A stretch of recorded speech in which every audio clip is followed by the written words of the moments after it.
ਇਕ ਓੰਕਾਰ ਸਤਨਾਮ ਕਰਤਾ ਪੁਰਖ ਨਿਰਭਉ ਨਿਰਵੈਰ ਅਕਾਲ ਮੂਰਤ ਅਜੂਨੀ ਸੈਭੰ ਗੁਰ ਪ੍ਰਸਾਦ।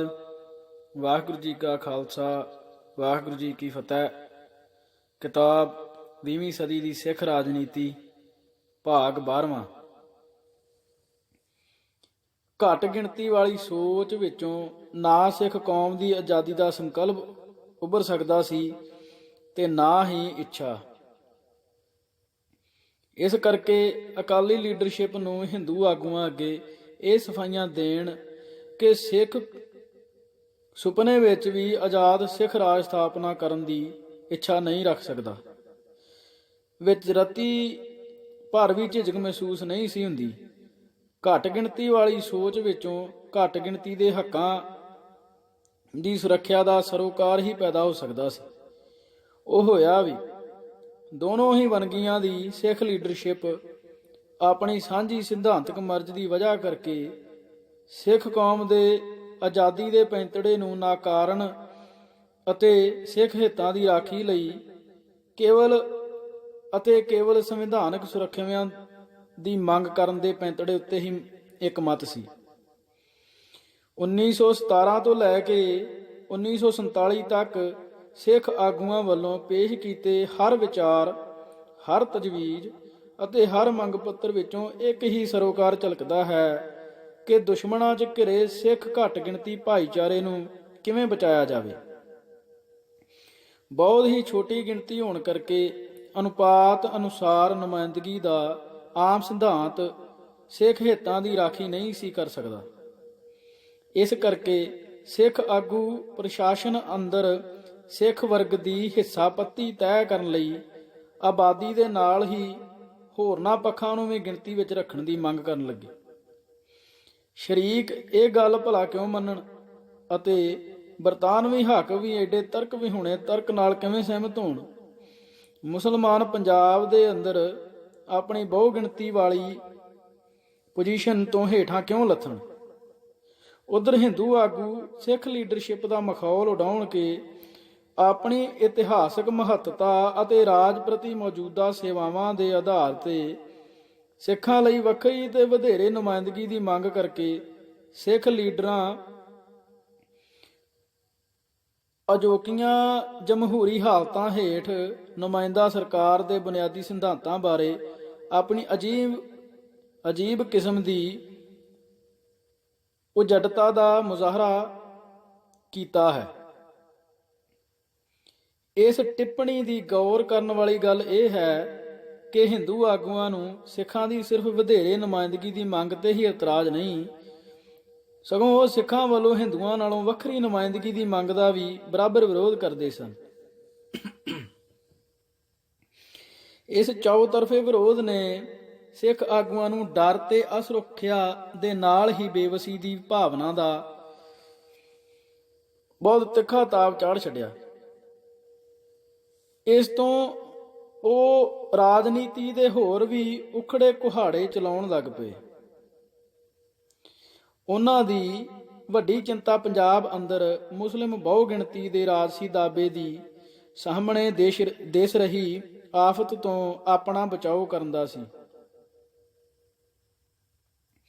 ਇਸ ਕਰਕੇ ਜੋ ਵੀ ਤਜਵੀਜ਼ ਅਤੇ ਜੋ ਵੀ ਕਦਮ ਪੰਜਾਬ ਅੰਦਰ ਮੁਸਲਿਮ ਵਰਗ ਦੀ ਰਾਜਸੀ ਚੌਧਰ ਨੂੰ ਤਕੜਿਆਂ ਕਰਦਾ ਦਿਸਿਆ, ਸਿੱਖ ਲੀਡਰਸ਼ਿਪ ਨੇ ਉਸ ਦਾ ਬੁਰੇ ਦੇ ਘਰ ਤੱਕ ਜਾ ਕੇ ਵਿਰੋਧ ਕਰਨ ਦਾ ਸੰਕੋਚ ਨਹੀਂ ਕੀਤਾ।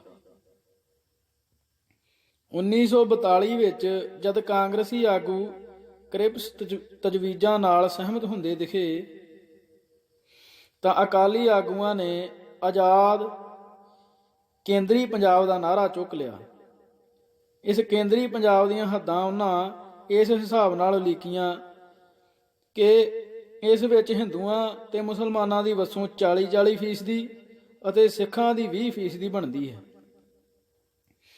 ਮਤਲਬ ਇਹ ਕਿ ਮੁਸਲਮਾਨ ਬਹੁ ਗਿਣਤੀ ਤੋਂ ਘੱਟ ਗਿਣਤੀ 'ਚ ਤਬਦੀਲ ਹੁੰਦੇ ਸਨ। ਸਿੱਖ ਲੀਡਰਸ਼ਿਪ ਦਾ ਇਹੋ ਇੱਕ ਮਾਤਰ ਨਿਸ਼ਾਨਾ ਸੀ। ਇਸ ਕਰਕੇ ਉਹਨਾਂ ਕੇਂਦਰੀ ਪੰਜਾਬ ਵਿੱਚੋਂ ਭਾਰੂ ਮੁਸਲਿਮ ਵਸੋਂ ਵਾਲੀ ਮੁਲਤਾਨ ਡਿਵੀਜ਼ਨ ਛਾਂਗ ਦਿੱਤੀ ਸੀ, ਜੋ ਕਿ ਨਾ ਸਿਰਫ ਸੱਭਿਆਚਾਰਕ ਪੱਖ ਤੋਂ ਸਗੋਂ ਇਤਿਹਾਸਕ ਤੌਰ ਤੇ ਹਮੇਸ਼ਾ ਤੋਂ ਹੀ ਪੰਜਾਬ ਦਾ ਅੰਗ ਬਣੀ ਆ ਰਹੀ ਸੀ। ਪਰ ਇਸ ਦੇ ਉਲਟ ਕੇਂਦਰੀ ਪੰਜਾਬ ਅੰਦਰ ਅੰਬਾਲਾ ਡਿਵੀਜ਼ਨ ਦਾ ਭਾਰੂ ਹਿੰਦੂ ਵਸੋਂ ਵਾਲਾ ਹਿੰਦੀ ਬੋਲਦਾ ਇਲਾਕਾ ਸ਼ਾਮਲ ਕਰ ਲਿਆ ਸੀ, ਜੋ ਇਤਿਹਾਸਕ ਤੌਰ ਤੇ ਕਦੇ ਵੀ ਪੰਜਾਬ ਦਾ ਹਿੱਸਾ ਨਹੀਂ ਸੀ ਰਿਹਾ।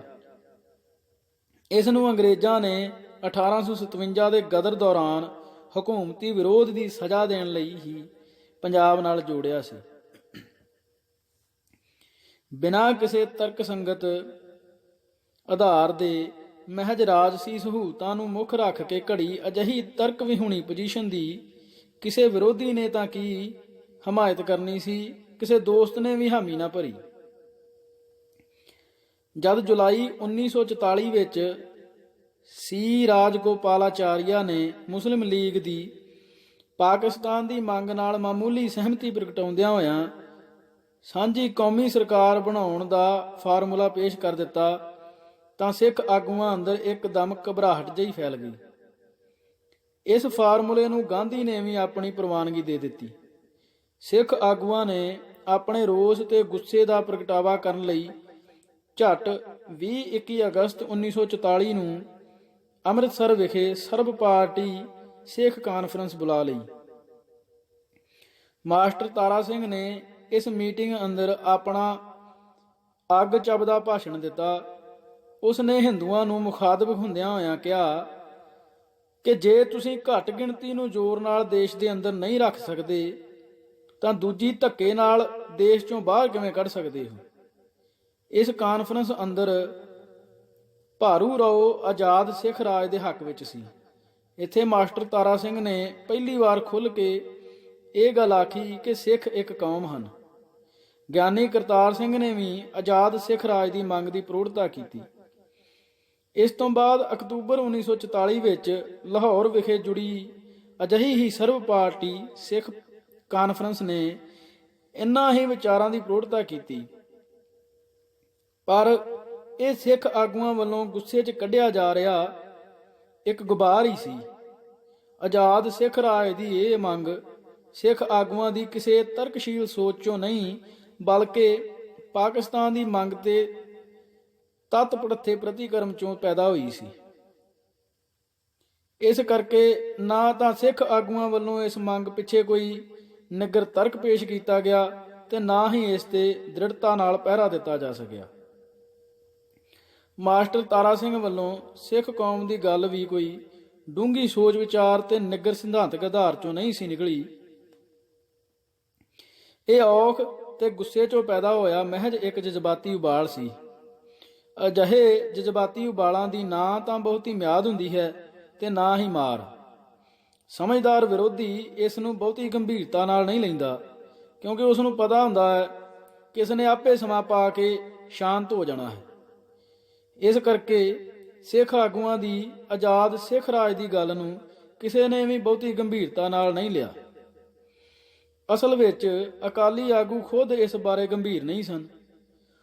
ਇਹ ਉਹਨਾਂ ਦੀ ਆਪਣੀ ਕੌਮੀ ਆਜ਼ਾਦੀ ਦੇ ਜਜ਼ਬੇ ਵਿੱਚੋਂ ਨਿਕਲੀ ਸਕਾਰਾਤਮਕ ਮੰਗ ਨਹੀਂ, ਸਗੋਂ ਪਾਕਿਸਤਾਨ ਦੀ ਮੰਗ ਤੇ ਵਿਰੋਧ 'ਚੋਂ ਨਿਕਲੀ ਨਕਾਰਾਤਮਕ ਪੈਂਤੜੇਬਾਜ਼ੀ ਸੀ। ਸਿੱਖ ਆਗੂਆਂ ਵੱਲੋਂ ਪਾਕਿਸਤਾਨ ਦੀ ਮੰਗ ਦੇ ਸ਼ਰੀਲੇ ਵਿਰੋਧ ਪਿੱਛੇ ਵੀ ਕੋਈ ਨਿੱਗਰ ਤਰਕ ਨਹੀਂ ਸੀ। ਇਸ ਦਾ ਆਧਾਰ ਮਹਿਜ ਇੱਕ ਜਜ਼ਬਾ ਸੀ। ਇਹ ਜਜ਼ਬਾ ਕੀ ਸੀ? ਜੇਕਰ ਸਿੱਖ ਆਗੂ ਇਸ ਸਵਾਲ ਨੂੰ ਹੀ ਗੰਭੀਰਤਾ ਨਾਲ ਸੰਬੋਧਿਤ ਹੋਏ ਹੁੰਦੇ ਤਾਂ ਉਹਨਾਂ ਨੂੰ ਆਪਣੇ ਸਿਧਾਂਤਕ ਝੋਲੇ 'ਚੋਂ ਤੇ ਉਲਝਣ ਵਾਲੀ ਬਾਜੀ 'ਚੋਂ ਨਿਕਲਣ ਦਾ ਰਾਹ ਆਪੇ ਦਿਸ ਪੈਣਾ ਸੀ ਅਤੇ ਉਹਨਾਂ ਦੀ ਨਕਾਰਾਤਮਕ ਰਾਜਨੀਤੀ ਤੋਂ ਆਪੇ ਖੁਲਾਸੀ ਹੋ ਜਾਣੀ ਸੀ। ਹਾਲਤ ਇਹ ਬਣੀ ਹੋਈ ਸੀ ਕਿ ਸਿੱਖ ਕਿਸੇ ਵੀ ਸੂਰਤ, ਕਿਸੇ ਵੀ ਸ਼ਕਲ ਵਿੱਚ ਮੁਸਲਿਮ ਵਰਗ ਦਾ ਰਾਜਸੀ ਦਾਬਾ ਸਹਿਣ ਕਰਨ ਲਈ ਤਿਆਰ ਨਹੀਂ ਸਨ। ਇਹ ਜਜ਼ਬਾ ਸਿੱਖ ਭਾਈਚਾਰੇ ਅੰਦਰ ਐਡਾ ਪ੍ਰਬਲ ਸੀ ਕਿ ਉਹ ਇਸ ਮਸਲੇ ਦਾ ਰੱਤੀ ਭਰ ਵੀ ਰਿਆਇਤ ਦੇਣ ਲਈ ਤਿਆਰ ਨਹੀਂ ਸਨ। ਇਹ ਜਜ਼ਬਾ ਤੱਤ ਰੂਪ ਵਿੱਚ ਇੱਕ ਕੌਮੀ ਜਜ਼ਬਾ ਸੀ, ਜਿਸ ਦੇ ਪਿੱਛੇ ਇਤਿਹਾਸ ਦਾ ਨਿੱਘਰ ਅਨੁਭਵ ਕੰਮ ਕਰ ਰਿਹਾ ਸੀ।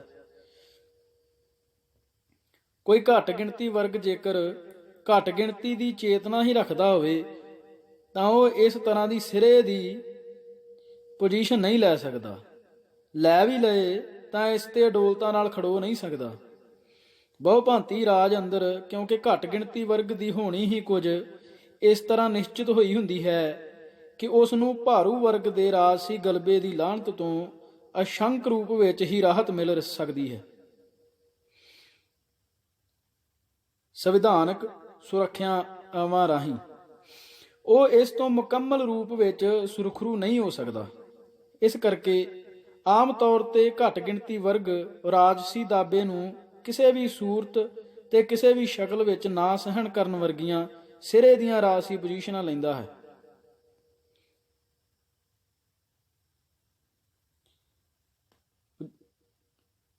ਸਿਰੇ ਦੀਆਂ ਰਾਜਸੀ ਪੋਜੀਸ਼ਨਾਂ ਨਹੀਂ ਲੈਂਦੇ। ਉਹਨਾਂ ਦੇ ਸਰੋਕਾਰ ਤੇ ਯਤਨ ਇਸ ਦਾਬੇ ਦੇ ਬੋਝ ਤੇ ਇਸ ਦੀ ਚੋਭ ਚੋਂ ਵੱਧ ਤੋਂ ਵੱਧ ਹੱਦ ਤੱਕ ਘੱਟ ਕਰਨ ਦੀ ਦਿਸ਼ਾ ਵੱਲ ਸਿੱਧਤ ਹੁੰਦੇ ਹਨ। ਰਾਜਸੀ ਦਾਬੇ ਦੇ ਜੂਲੇ ਨੂੰ ਪੂਰੀ ਤਰ੍ਹਾਂ ਗਲੋਂ ਵਗਾਹ ਮਾਰਨਾ ਉਹਨਾਂ ਦੇ ਭਾਗਾਂ ਵਿੱਚ ਨਹੀਂ ਹੁੰਦਾ। ਹਾਂ, ਉਹ ਅਰਲੀ ਨੂੰ ਕੁਝ ਜ਼ੋਰ ਲਾ ਕੇ ਥੋੜਾ ਖਿਸਕਾ ਜ਼ਰੂਰ ਸਕਦੇ ਹਨ। ਸਵੈ ਚੇਤਨ ਕੌਮਾਂ ਦਾ ਮਾਮਲਾ ਇਦੋਂ ਵੱਖਰਾ ਹੁੰਦਾ ਹੈ।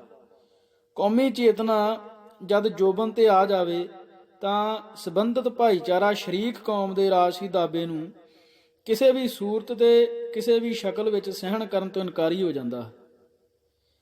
ਇੱਕ ਘੱਟ ਗਿਣਤੀ ਵਰਗ ਦੀ ਚੇਤਨਾ ਤੇ ਕੌਮੀ ਚੇਤਨਾ ਵਿੱਚ ਇਹ ਅਹਿਮ ਫਰਕ ਹੁੰਦਾ।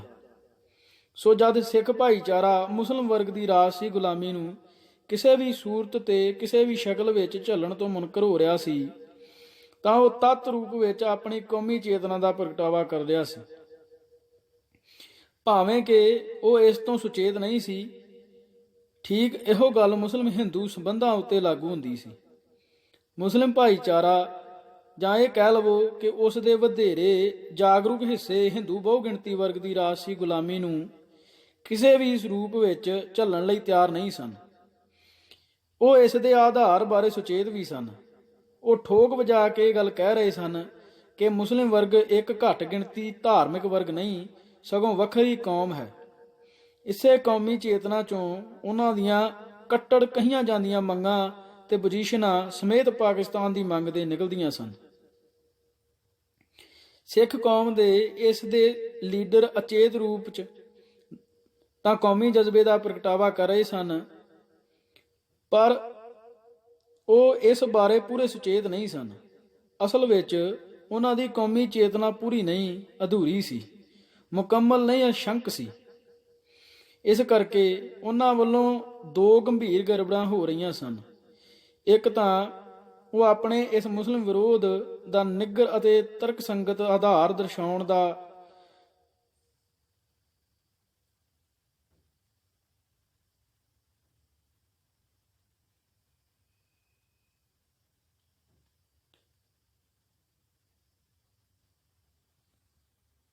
ਦਰਸਾਉਣ ਵਿੱਚ ਨਾਕਾਮ ਰਹਿ ਰਹੇ ਸਨ,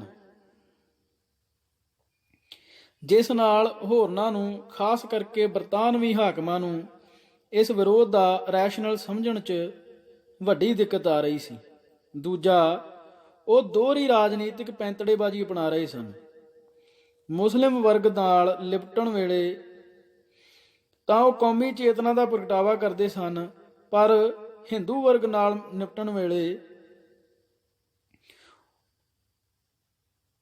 ਉਹ ਕੌਮੀ ਚੇਤਨਾ ਤੋਂ ਇੱਕਦਮ ਹੇਠਾਂ ਉਤਰ ਕੇ ਘੱਟ ਗਿਣਤੀ ਵਰਗ ਦੀ ਚੇਤਨਾ ਦੇ ਪੱਧਰ ਤੇ ਆ ਡਿੱਗਦੇ ਸਨ।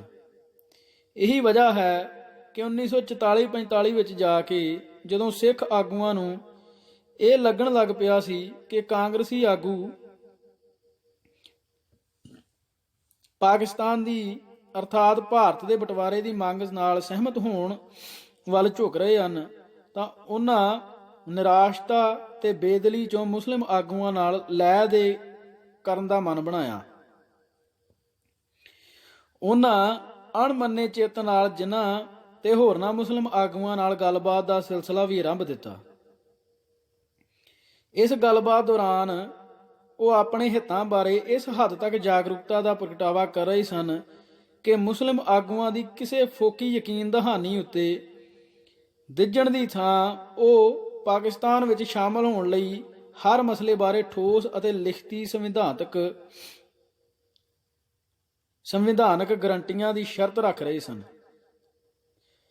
ਇਸ ਦੇ ਉਲਟ ਆਪਣੀ ਹੋਣੀ ਨੂੰ ਭਾਰਤ ਨਾਲ ਜੋੜਨ ਦਾ ਫੈਸਲਾ ਕਰਨ ਮੌਕੇ ਉਹਨਾਂ ਹਿੰਦੂ ਆਗੂਆਂ ਕੋਲੋਂ ਕਿਸੇ ਇੱਕ ਵੀ ਗੱਲ ਬਾਰੇ ਲਿਖਤੀ ਭਰੋਸਾ ਜਾਂ ਸੰਵਿਧਾਨਕ ਗਰੰਟੀ ਦੀ ਮੰਗ ਨਹੀਂ ਕੀਤੀ।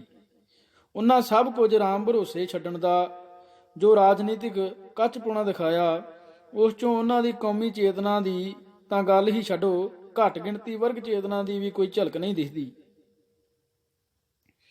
ਇਸ ਦੇ ਮੁਕਾਬਲੇ ਮੁਸਲਿਮ ਲੀਡਰਸ਼ਿਪ ਦੀ ਰਾਜਸੀ ਸੋਝੀ ਕਿਤੇ ਅਗਾਂਹ ਪਹੁੰਚੀ ਹੋਈ ਸੀ। ਹਿੰਦੂ ਆਗੂਆਂ ਨੇ ਮੁਸਲਿਮ ਲੀਡਰਸ਼ਿਪ ਨੂੰ ਭਰਮਾਉਣ ਲਈ ਰਾਜਸੀ ਚੋਗਾ ਪਾਉਣ ਦੇ ਜਿੰਨੇ ਵੀ ਯਤਨ ਕੀਤੇ, ਸਭ ਨਾਕਾਮ ਰਹੇ। 1940 ਵਿੱਚ ਸੀ ਰਾਜਗੋਪਾਲਾਚਾਰੀਆ ਨੇ ਭਾਰਤ ਨੂੰ ਇਕਮੁੱਠ ਰੱਖਣ ਦੇ ਉਦੇਸ਼ ਨਾਲ ਪਹਿਲੇ 10 ਸਾਲਾਂ ਲਈ ਮੁਸਲਿਮ ਪ੍ਰਧਾਨ ਮੰਤਰੀ ਦੀ ਤਜਵੀਜ਼ ਰੱਖੀ। ਪਰ ਮੁਸਲਿਮ ਆਗੂ ਜਾਣੀ ਜਾਣ ਸਨ। ਉਹਨਾਂ ਨੂੰ ਪਤਾ ਸੀ ਕਿ ਜਦ ਤੀਜੀ ਧਿਰ ਅਰਥਾਤ ਅੰਗਰੇਜ਼ ਦ੍ਰਿਸ਼ ਤੋਂ ਲਾਂਭੇ ਹੋ ਗਏ ਤਾਂ ਮੁਸਲਿਮ ਘੱਟ ਗਿਣਤੀ ਵਰਗ ਨੂੰ ਪੂਰੀ ਤਰ੍ਹਾਂ ਹਿੰਦੂਆਂ ਦੇ ਰਹਿਮੋ ਕਰਮ ਤੇ ਰਹਿਣਾ ਪਵੇਗਾ।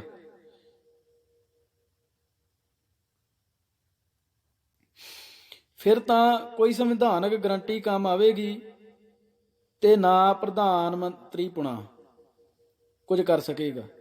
ਮੁਸਲਿਮ ਆਗੂਆਂ ਨੂੰ ਪਤਾ ਸੀ ਕਿ ਸੰਵਿਧਾਨ ਨੂੰ ਬਦਲਣ ਦਾ ਜਾਂ ਰੱਦ ਕਰਨ ਦਾ ਬਹੁਤੀ ਦੇਰ ਨਹੀਂ ਲੱਗਦੀ।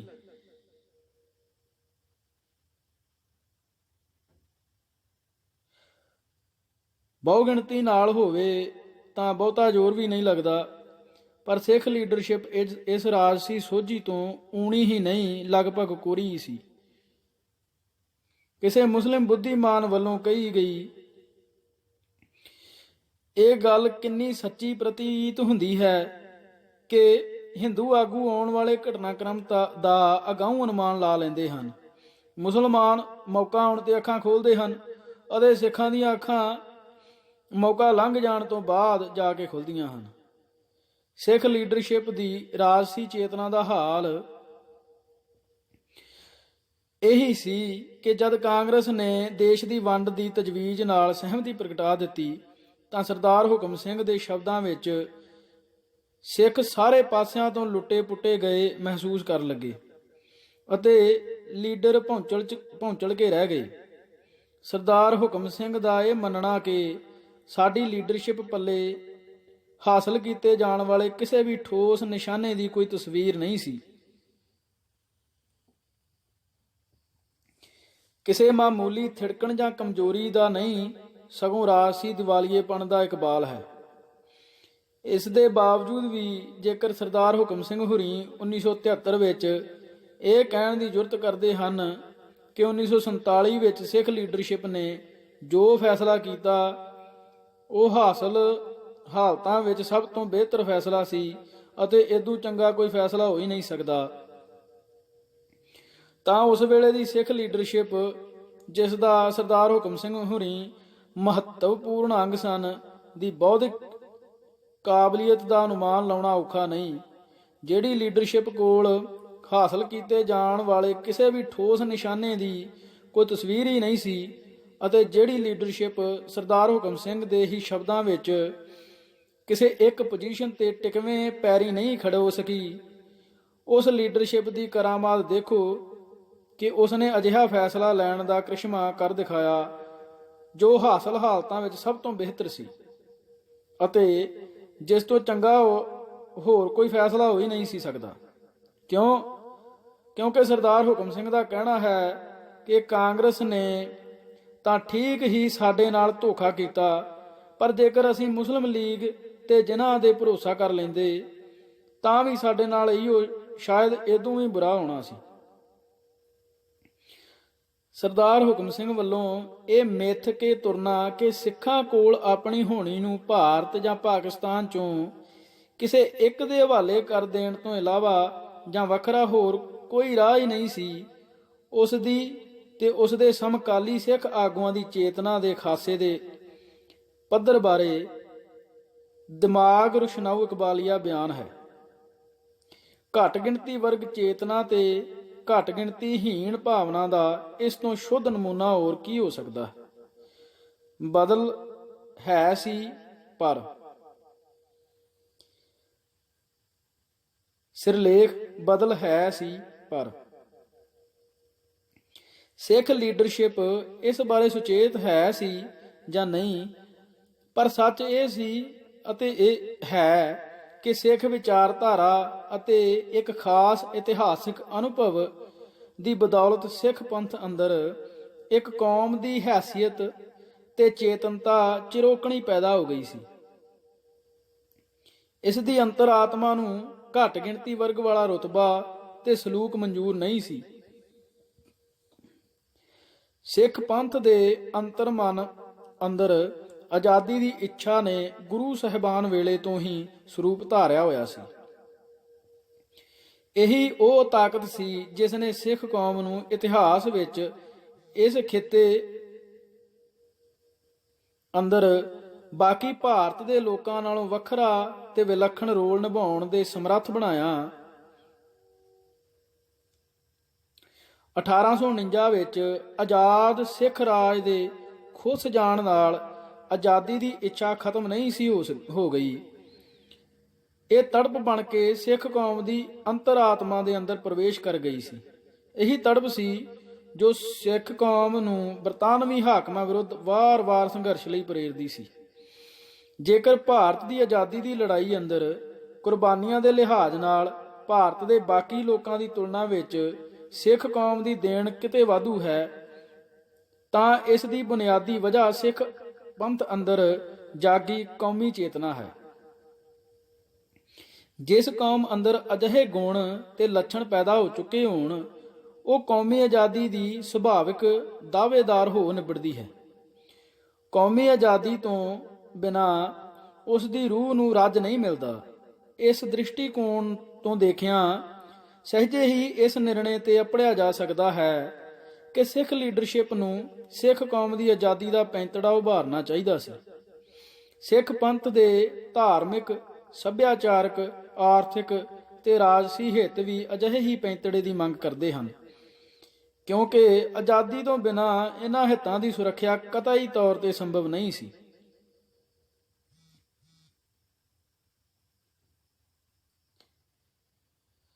ਪਰ ਇਸ ਮਾਮਲੇ ਵਿੱਚ ਪ੍ਰਮੁੱਖ ਦਲੀਲ ਇਹ ਦਿੱਤੀ ਜਾਂਦੀ ਹੈ ਕਿ ਕਿਸੇ ਵੀ ਬੱਝਵੇਂ ਖਿੱਤੇ ਅੰਦਰ ਬਹੁਗਿਣਤੀ ਨਾ ਹੋਣ ਕਰਕੇ ਸਿੱਖਾਂ ਵੱਲੋਂ ਅਜਿਹੀ ਪੋਜੀਸ਼ਨ ਲੈ ਸਕਣੀ ਨਾ ਸਿਰਫ ਬੇਹੱਦ ਔਖੀ, ਸਗੋਂ ਅਸੰਭਵ ਵਰਗੀ ਗੱਲ ਲੱਗਦੀ ਸੀ। ਕਾਂਗਰਸੀ ਆਗੂਆਂ ਤੋਂ ਮੋਹ ਭੰਗ ਹੋ ਜਾਣ ਤੋਂ ਬਾਅਦ ਜਦ ਵੀ ਸਿੱਖ ਆਗੂਆਂ ਨੇ ਅੰਗਰੇਜ਼ ਹਾਕਮਾਂ ਕੋਲ ਆਜ਼ਾਦ ਸਿੱਖ ਰਾਜ ਦੀ ਮੰਗ ਉਠਾਉਣ ਦੀ ਕੋਸ਼ਿਸ਼ ਕੀਤੀ, ਤਾਂ ਉਹਨਾਂ ਨੂੰ ਅਕਸਰ ਇਸ ਮੋੜਵੇਂ ਸਵਾਲ ਨਾਲ ਨਿਰਉੱਤਰ ਕੀਤਾ ਜਾਂਦਾ ਰਿਹਾ ਕਿ ਉਹ ਆਜ਼ਾਦ ਰਾਜ ਬਣਾਉਣਗੇ ਕਿੱਥੇ। ਜਦ ਵੀ ਸਿੱਖ ਆਗੂਆਂ ਨੂੰ ਅਜਿਹੇ ਰਾਜ ਦੀਆਂ ਹੱਦਾਂ ਬਾਰੇ ਪੁੱਛਿਆ ਗਿਆ ਤਾਂ ਉਹ ਕਦੇ ਵੀ ਤਸੱਲੀ ਬਖਸ਼ ਜਵਾਬ ਨਾ ਦੇ ਸਕੇ। ਕਦੇ ਉਹ ਪੁਰਾਣੇ ਸਿੱਖ ਰਾਜ ਅੰਦਰਲੇ ਸਾਰੇ ਇਲਾਕੇ ਤੇ ਹੱਕ ਜਤਾਉਣ ਲੱਗ ਪੈਂਦੇ ਅਤੇ ਕਦੇ ਪਿਸ਼ਾਵਰ ਤੋਂ ਲੈ ਕੇ ਜਮਨਾ ਤੱਕ ਦਾ ਇਲਾਕਾ ਪ੍ਰਸਤਾਵਿਤ ਸਿੱਖ ਰਾਜ ਵਿੱਚ ਸ਼ਾਮਲ ਕਰਨ ਦੀ ਨਾ ਮੰਨਣਯੋਗ ਮੰਗ ਕਰਨ ਤੱਕ ਚਲੇ ਜਾਂਦੇ। ਅਜੋਗੀ ਲੋਕਤੰਤਰ ਪ੍ਰਣਾਲੀ ਹੇਠ ਕਿਉਂਕਿ ਰਾਜ ਬਹੁਗਿਣਤੀ ਦਾ ਹੀ ਸੰਭਵ ਹੋ ਸਕਦਾ ਹੈ ਅਤੇ ਸਿੱਖ ਆਗੂਆਂ ਵੱਲੋਂ ਪ੍ਰਸਤਾਵਿਤ ਆਜ਼ਾਦ ਸਿੱਖ ਸਟੇਟ ਅੰਦਰ ਸਿੱਖ ਇੱਕ ਬਹੁਤ ਹੀ ਛੋਟੀ ਘੱਟ ਗਿਣਤੀ ਬਣਦੇ ਸਨ, ਇਸ ਕਰਕੇ ਉਹਨਾਂ ਦੀ ਆਜ਼ਾਦ ਸਿੱਖ ਰਾਜ ਦੀ ਮੰਗ ਨੂੰ ਤਰਕ ਵਿਹੂਣੀ ਅਤੇ ਅਣਉਚਿਤ ਕਹਿ ਕੇ ਰੱਦ ਕਰ ਦਿੱਤਾ ਜਾਂਦਾ ਰਿਹਾ। ਸਿੱਖ ਆਗੂ ਕਿਉਂਕਿ ਖੁਦ ਇਸ ਮੰਗ ਪ੍ਰਤੀ ਗੰਭੀਰ ਨਹੀਂ ਸਨ ਅਤੇ ਉਹ ਇਸ ਨੂੰ ਪਾਕਿਸਤਾਨ ਦੀ ਮੰਗ ਦਾ ਵਿਰੋਧ ਕਰਨ ਲਈ ਇੱਕ ਹਥਿਆਰ ਦੇ ਤੌਰ ਤੇ ਵਰਤ ਰਹੇ ਸਨ, ਇਸ ਕਰਕੇ ਉਹਨਾਂ ਵੀ ਕਦੇ ਇਸ ਸਮੱਸਿਆ ਨਾਲ ਬਹੁਤੀ ਗੰਭੀਰਤਾ ਤੇ ਡੂੰਘਾਈ ਵਿੱਚ ਜਾ ਕੇ ਖੋਜਲਣ ਦਾ ਯਤਨ ਨਹੀਂ ਕੀਤਾ। ਸਿੱਖਾਂ ਦੀ ਕਿਸੇ ਵੀ ਬੱਝਵੇਂ ਖੇਤਰ ਅੰਦਰ ਬਹੁ ਗਿਣਤੀ ਨਾ ਹੋਣੀ ਬਿਨਾਂ ਸ਼ੱਕ ਇੱਕ ਵੱਡੀ ਸਮੱਸਿਆ ਸੀ, ਜਿਸ ਦਾ ਕੋਈ ਆਸਾਨ ਹੱਲ ਨਜ਼ਰ ਨਹੀਂ ਸੀ ਆਉਂਦਾ। ਇਸ ਅਮਲੀ ਮੁਸ਼ਕਲ ਨਾਲ ਆਜ਼ਾਦ ਸਿੱਖ ਸਟੇਟ ਦੀ ਸਥਾਪਨਾ ਦਾ ਕਾਰਜ ਬੇਹੱਦ ਦੁਬਰ ਜ਼ਰੂਰ ਬਣਦਾ ਸੀ, ਪਰੰਤੂ ਇਸ ਆਧਾਰ ਤੇ ਹੀ ਸਿੱਖ ਕੌਮ ਦੀ ਆਜ਼ਾਦੀ ਦੀ ਮੰਗ ਤੇ ਪੈਂਤੜੇ ਨੂੰ ਅਣਉਚਿਤ ਠਹਿਰਾਉਣਾ ਨਾ ਸਿਰਫ ਸਿੱਖ ਭਾਈਚਾਰੇ ਨਾਲ ਵੱਡੀ ਬੇਇਨਸਾਫੀ ਸੀ, ਸਗੋਂ ਕੌਮੀ ਸਵਾਲ ਬਾਰੇ ਵੀ ਇੱਕ ਵੱਡੀ ਸਿਧਾਂਤਕ ਕੁਤਾਹੀ ਨੂੰ ਮਾਨਤਾ ਦੇਣ ਵਾਲੀ ਗੱਲ ਵੀ ਸੀ। ਸਿੱਖ ਕੌਮ ਦੀ ਆਜ਼ਾਦੀ ਦੀ ਮੰਗ ਨੂੰ ਨਾਕਾਰਨ ਦਾ ਪੈਂਤੜਾ ਕੌਮੀ ਸਵਾਲ ਬਾਰੇ ਗਲਤ ਸਮਝ ਚੋਂ ਨਿਕਲਦਾ ਸੀ। ਆਮ ਪ੍ਰਚਲਿਤ ਤੇ ਪ੍ਰਵਾਨਿਤ ਧਾਰਨਾ ਇਹ ਕਹਿੰਦੀ ਹੈ ਕਿ ਕਿਸੇ ਵੀ ਕੌਮ ਦੀ ਆਜ਼ਾਦ ਸਟੇਟ ਕਾਇਮ ਕਰਨ ਦੀ ਮੰਗ ਸਿਰਫ ਅਤੇ ਸਿਰਫ ਉਸ ਸੂਰਤ ਵਿੱਚ ਹੀ ਮੰਨਣਯੋਗ ਹੋ ਸਕਦੀ ਹੈ ਜਦੋਂ ਉਸ ਦੀ ਇੱਕ ਬੱਝਵੇਂ ਖਿੱਤੇ ਅੰਦਰ ਬਹੁ ਗਿਣਤੀ ਹੋਵੇ। ਆਮ ਰੂਪ 'ਚ ਇਹ ਗੱਲ ਦਰੁਸਤ ਹੈ ਅਤੇ ਜਚਣਹਾਰ ਵੀ ਲੱਗਦੀ ਹੈ, ਪਰ ਕਿਸੇ ਵੀ ਆਮ ਸਮਝ, ਨਿਯਮ ਜਾਂ ਧਾਰਨਾ ਨੂੰ ਲੈ ਲਵੋ, ਉਹ ਕਦੇ ਵੀ ਪਰਮ ਸੰਪੂਰਨ ਨਹੀਂ ਹੁੰਦੀ, ਹੋ ਹੀ ਨਹੀਂ ਸਕਦੀ। ਇਹ ਕੁਦਰਤ ਦਾ ਨਿਯਮ ਹੈ। ਜਿੱਥੇ ਇਹ ਗੱਲ ਠੀਕ ਹੈ ਕਿ ਹਰ ਵਰਤਾਰਾ ਕਿਸੇ ਨਾ ਕਿਸੇ ਨਿਯਮ ਅਧੀਨ ਚੱਲਦਾ ਹੈ, ਉੱਥੇ ਇਹ ਵੀ ਸੱਚ ਹੈ ਕਿ ਸਾਰੇ ਵਰਤਾਰੇ ਇੰਨੇ ਸਰਲ ਪੱਧਰੇ ਨਹੀਂ ਹੁੰਦੇ ਜੋ ਉਹਨਾਂ ਨੂੰ ਪੂਰਨ ਰੂਪ ਵਿੱਚ ਆਮ ਨਿਯਮਾਂ ਅੰਦਰ ਬੰਨ੍ਹਿਆ ਜਾ ਸਕੇ। ਕੁਦਰਤ ਦਾ ਨਿਯਮ ਵੰਨ-ਸੁਵੰਨਤਾ ਹੈ, ਨਾ ਕਿ ਇੱਕ ਰੂਪਤਾ। ਵੰਨ-ਸੁਵੰਨਤਾ ਸਿਰਫ ਵੱਖੋ ਵੱਖਰੇ ਵਰਤਾਰਿਆਂ ਦੇ ਰੂਪ 'ਚ ਹੀ ਨਹੀਂ, ਸਗੋਂ ਅਗਾਂਹ ਹਰ ਵਰਤਾਰੇ ਦੇ ਅੰਦਰ ਵੀ ਦੇਖਣ ਨੂੰ ਮਿਲਦੀ ਹੈ। ਹਰ ਵੱਡੇ ਵਿਆਪਕ ਤੇ ਗੁੰਝਲਦਾਰ ਵਰਤਾਰੇ ਅੰਦਰ ਕੁਝ ਗੱਲਾਂ ਅਜਿਹੀਆਂ ਹੁੰਦੀਆਂ ਹਨ ਜਿਨ੍ਹਾਂ ਨੂੰ ਆਮ ਸਮਝ ਦੇ ਘੇਰੇ 'ਚ ਫਿੱਟ ਕਰਨਾ ਮੁਸ਼ਕਲ ਹੁੰਦਾ ਹੈ। ਇਹਨਾਂ ਨੂੰ ਆਮ ਤੌਰ ਤੇ ਅਸਾਧਾਰਨ ਜਾਂ ਛੋਟਵੇਂ ਪੱਖ ਕਿਹਾ ਜਾਂਦਾ ਹੈ। ਇਹ ਪੱਖ ਆਮ ਨਿਯਮਾਂ ਤੋਂ ਬਾਹਰ ਹੁੰਦੇ ਹਨ ਅਤੇ ਇਹਨਾਂ ਅਸਾਧਾਰਨ ਮਾਮਲਿਆਂ ਦੇ ਹੱਲ ਵੀ ਅਸਾਧਾਰਨ ਹੁੰਦੇ ਹਨ, ਆਮ ਨਹੀਂ। ਸਿੱਖ ਕੌਮ ਦਾ ਮਸਲਾ ਕੁਝ ਅਜਿਹਾ ਸੀ ਜਿੱਥੇ ਸਿੱਖ ਪੰਥ ਅੰਦਰ ਇੱਕ ਕੌਮ ਵਾਲੀਆਂ ਸਾਰੀਆਂ ਵਿਸ਼ੇਸ਼ਤਾਵਾਂ ਵਿਦਮਾਨ ਸਨ, ਉੱਥੇ ਇਸ ਦੀ ਆਜ਼ਾਦ ਸਟੇਟ ਦੀ ਸਥਾਪਨਾ ਦੇ ਰਾਹ ਵਿੱਚ ਇੱਕ ਬਹੁਤ ਹੀ ਵੱਡੀ ਅਮਲੀ ਮੁਸ਼ਕਲ ਆ ਖੜੀ ਸੀ। ਇਤਿਹਾਸ ਦਾ ਵਿਹਾਰ ਕੁਝ ਇਸ ਤਰ੍ਹਾਂ ਚੱਲਿਆ ਕਿ ਸਿੱਖ ਵਸੋਂ ਕਿਸੇ ਇੱਕ ਬੱਝਵੇਂ ਖੇਤਰ ਅੰਦਰ ਇਕੱਤਰ ਹੋਣ ਦੀ ਜਗ੍ਹਾ ਦੂਰ ਤੱਕ ਖਿਲਰ ਗਈ ਸੀ। ਸਿੱਟੇ ਵਜੋਂ ਉਹ ਕਿਸੇ ਬੱਝਵੇਂ ਖਿੱਤੇ ਅੰਦਰ ਬਹੁ ਗਿਣਤੀ ਦਾ ਰੁਤਬਾ ਹਾਸਲ ਨਹੀਂ ਕਰ ਸਕੀ। ਇਹ ਇੱਕ ਅਸਾਧਾਰਨ ਹਾਲਤ ਸੀ ਜਿਸ ਨੇ ਸਿੱਖ ਕੌਮ ਨੂੰ ਅਜੀਬੋ ਗਰੀਬ ਦਸ਼ਾ ਵਿੱਚ ਧੱਕ ਦਿੱਤਾ ਸੀ। ਕੌਮਾਂ ਦੇ ਇਤਿਹਾਸ ਅੰਦਰ ਅਜਿਹੀ ਅਨੋਖੀ ਉਦਾਹਰਣ ਘੱਟ ਹੀ ਦੇਖਣ ਨੂੰ ਮਿਲਦੀ ਹੈ। ਇੱਕ ਯਹੂਦੀ ਸਨ ਜਿਨ੍ਹਾਂ ਦੀ ਸਮੱਸਿਆ ਇਸ ਪੱਖੋਂ ਕਾਫੀ ਮੇਲ ਖਾਂਦੀ ਸੀ। ਕੁਝ ਯੂਰਪੀ ਦੇਸ਼ਾਂ ਅੰਦਰ ਯਹੂਦੀ ਲੋਕਾਂ ਉੱਤੇ ਹੋ ਰਹੇ ਵਹਿਸ਼ੀ ਅਤਿਆਚਾਰ ਨੇ, ਖਾਸ ਕਰਕੇ ਫਾਸ਼ੀਵਾਦੀ ਤਾਕਤਾਂ ਵੱਲੋਂ ਵਿੱਢੀ ਯਹੂਦੀ ਭਾਈਚਾਰੇ ਦੀ ਨਸਲਕੁਸ਼ੀ ਦੀ ਮੁਹਿੰਮ ਨੇ ਯਹੂਦੀਆਂ ਦੇ ਮਸਲੇ ਨੂੰ ਅਜਿਹੀ ਅਹਿਮੀਅਤ ਪ੍ਰਦਾਨ ਕਰ ਦਿੱਤੀ ਸੀ ਕਿ ਦੂਜੀ ਸੰਸਾਰ ਜੰਗ ਤੋਂ ਬਾਅਦ ਯਹੂਦੀ ਮਸਲੇ ਦਾ ਜੋ ਹੱਲ ਅਮਲ ਵਿੱਚ ਲਿਆਂਦਾ ਗਿਆ, ਉਹ ਕੌਮੀ ਸਵਾਲ ਬਾਰੇ ਆਮ ਸਮਝ ਤੇ ਰਵਾਇਤ ਨਾਲੋਂ ਇੱਕਦਮ ਵੱਖਰਾ ਸੀ। ਕੁਝ ਵੱਡੀਆਂ ਤਾਕਤਾਂ ਦੀ ਮਦਦ ਨਾਲ ਯਹੂਦੀਆਂ ਦੀ ਅਜਿਹੀ ਜਗ੍ਹਾ ਆਜ਼ਾਦ ਸਟੇਟ ਸਥਾਪਿਤ ਕੀਤੀ ਗਈ ਜਿੱਥੇ ਉਹਨਾਂ ਦੀ ਵਸੋਂ ਮਹਿਜ 6% ਸੀ। ਆਜ਼ਾਦ ਸਟੇਟ ਦੀ ਸਥਾਪਨਾ ਤੋਂ ਬਾਅਦ ਦੁਨੀਆ ਭਰ ਚੋਂ ਯਹੂਦੀ ਉੱਥੇ ਆ ਕੇ ਵਸਣੇ ਸ਼ੁਰੂ ਹੋ ਗਏ ਅਤੇ ਕੌਮੀ ਦਾਅਵੇ ਦੇ ਅਤਿਆਚਾਰਾਂ ਦੀ ਸਦੀਆਂ ਪੁਰਾਣੀ ਲਾਹਨਤ ਤੋਂ ਸੁਰਖਰੂ ਹੋ ਗਏ।